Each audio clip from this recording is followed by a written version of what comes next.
በስመ አብ ወወልድ ወመንፈስ ቅዱስ አሐዱ አምላክ አሜን። ሰላም ክርስቶስ ምስ ኩላትና ይኹን። ፍቑራ ስድራ እግዚአብሔር ናይ ማሕበር ሓመረኖ ተራድኦ ቻናል ተኸታተልቲ ከመይ ቀኒኹም? እግዚአብሔር ይመስገን ኢልና ክነመስግኖ ናቱ ቅዱስ ፍቃዱ ይኹን አሜን። እሽምባር ፍቑራ ስድራ እግዚአብሔር ለዛሬም እግዚአብሔር ቢወድና ቢፈቅድ የነፍስ አርነት ካብዝል ናይ ብፅበ ቅዱስ አቡነ ሽኖዳ መጽሐፍ መበል ሻድሻይ ክፍል ክነንብብና ሰናይ ምድማጽ።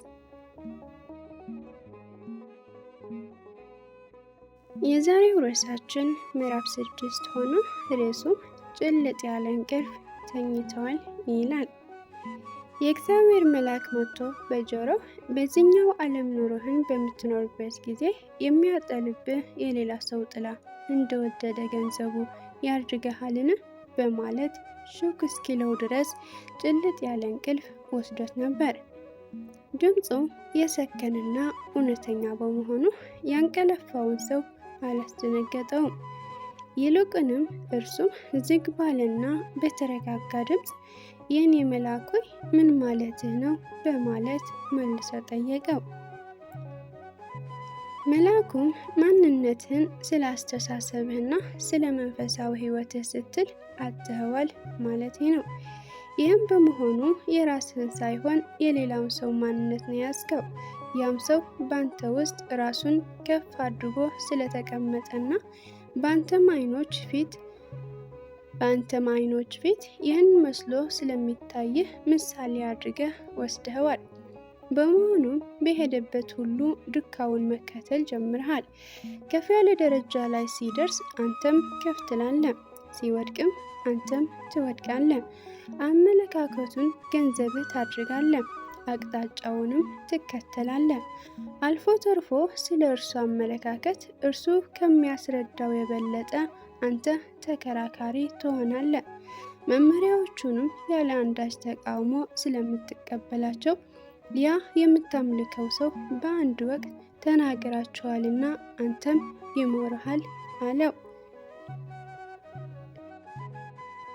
አንቀላፍቶ የነበረው ሰው መልአኩ የተናገረው ቃል በሙሉ እውነት መሆኑ ቢረዳም ራሱን ነፃ ለማድረግ በመሞከር መልአኬ ሆይ አመለካከቱ እውነተኛና ትክክለኛ እስከሆነ ድረስ ብከተለው ጉዳቱ ምንድን ነው በማለት ጠየቀው። መልአኩም አመለካከቶቹ በሙሉ ትክክለኛ መሆናቸው በምን ታውቃለህ? መሪህ ሊወድቅ የማይችል ይመስልሃልን? ሰው በመሆኑ ብቻ ስህተት የማታገኝበት አድርገህ ትገምታለህ? አንተ የሚናገርህን ከመስማትና ከመቀበል ውጭስ ስህተት መስራቱን በምን ልታውቅ ትችላለህ? የዚህ የመሪህን አመለካከት የሚቃወመውን ሰው ልታዳምጠው አትፈልግም። ብታዳምጠውም በክርክር መንፈስ ሆነህ ነው።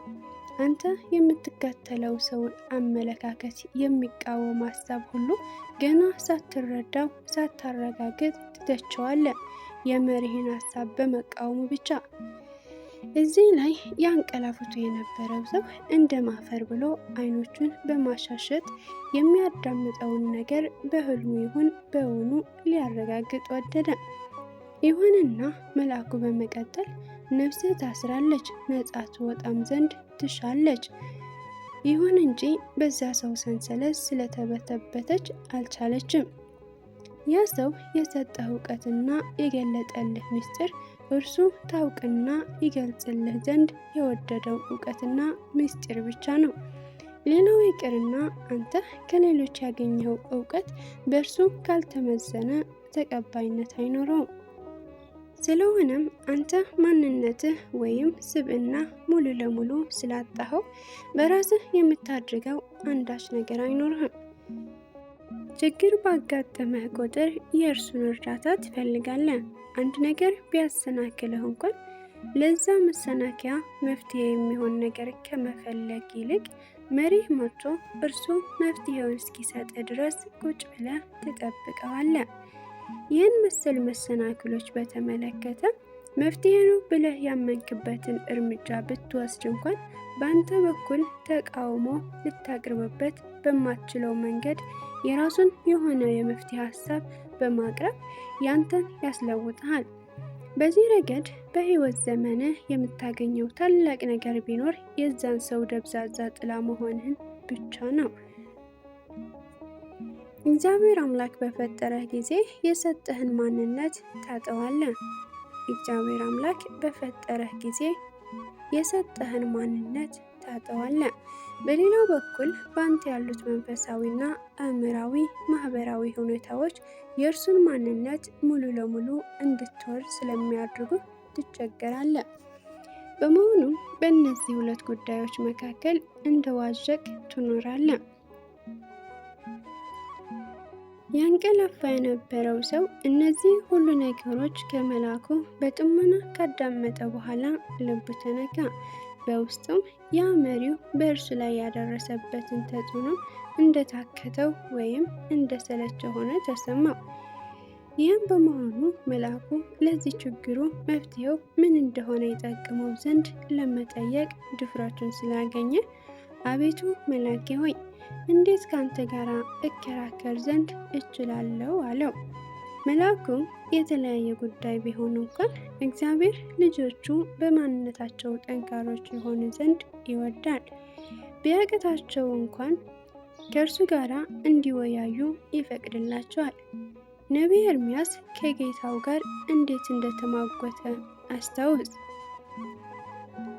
አቤቱ ካንተ ጋር በተሟገትኩም ጊዜ አንተ ጻድቅ ነህ። ነገር ግን ካንተ ጋር ስለ ፍርድ ልናገር። የኃጢአተኞች መንገድ ስለምን ይቀናል? በደልንስ ለሚያደርጉ ሁሉ ስለምን ድህነት ይሆናል? ስለምን ድህንነት ይሆናል? ኤርምያስ ምዕራፍ 12። አብርሃምም እንዴት አድርጎ ከእግዚአብሔር ጋር እንደተሟገተ አስታውል።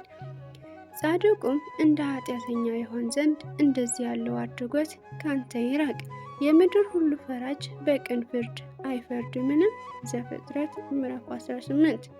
ሙሴም ከጌታው ከእግዚአብሔር ጋር በተመሳሳይ መልኩ ተነጋግረዋል። ከመዓትህ ተመለስ፣ ለሕዝብህንም በክፋታቸው ላይ ራራ ወይም ራራላቸው። ዘዳግም ምዕራፍ 32።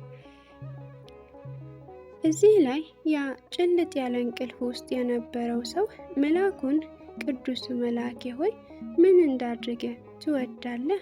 በማለት ጠየቀው። መልአኩም መልሶ በአንድ ሰው ተጽዕኖ ስር ብቻ አትሁን፣ ሌሎች ብዙዎቹንም አድምጥ፣ ብዙ መጽሐፍትንም አንብብ።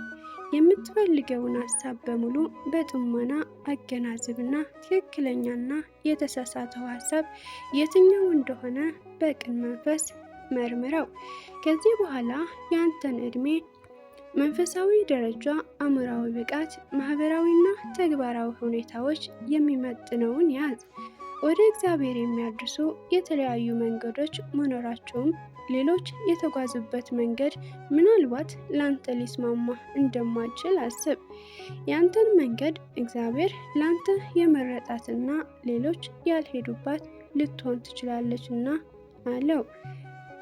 በዚህ ሰዓት ያ ከባድ እንቅልፍ ላይ የነበረው ሰው ከመኝታው ሲነሳ ራሱን አዲስ ሰው ሆኖ አገኘው። ነፍሱም ከማናቸውም የባርነት ቀንበር በመላቀቅ እውነትን ካለችበት ለመፈለግ የተዘጋጀችና ማንኛውም ሰው ለማምለክ ያልተዘጋጀች ነፍስ ሆነች። የሚቀጥለው ርዕስ ምዕራፍ 7 ማንነትህን እወቅ ይላል። እግዚአብሔር ቢወድና ቢፈቅድ ያንን ርዕስ በሚቀጥለው ሳምንት የምናነበው ይሆናል። የዛን ሰው ይበለን። ወስብሐት ለእግዚአብሔር ወለወላዲቱ ድንግል ወለመስቀሉ ክቡር አሜን።